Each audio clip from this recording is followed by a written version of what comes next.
ஒவ்வொரு காலையிலும் அந்தச் சிறுமி தனது பழைய பள்ளி காலணிகளை அணிந்து பள்ளிக்குச் செல்வாள். காலணிகள் பழுதடைந்திருந்தாலும் அவளுடைய கனவுகள் மட்டும் உறுதியாக இருந்தன. மாவட்ட ஓவியப் போட்டிக்காக தினமும் கடினமாக பயிற்சி செய்தாள்.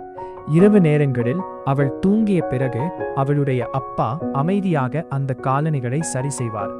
கிடந்த இடங்களை தைத்து மீண்டும் பயன்படுத்தக்கூடியதாக மாற்றுவார்.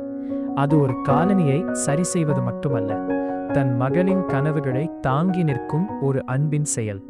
போட்டி நாள் வந்தது. தன்னம்பிக்கையுடன் அவள் தனது ஓவியத்தை வரைந்தாள்.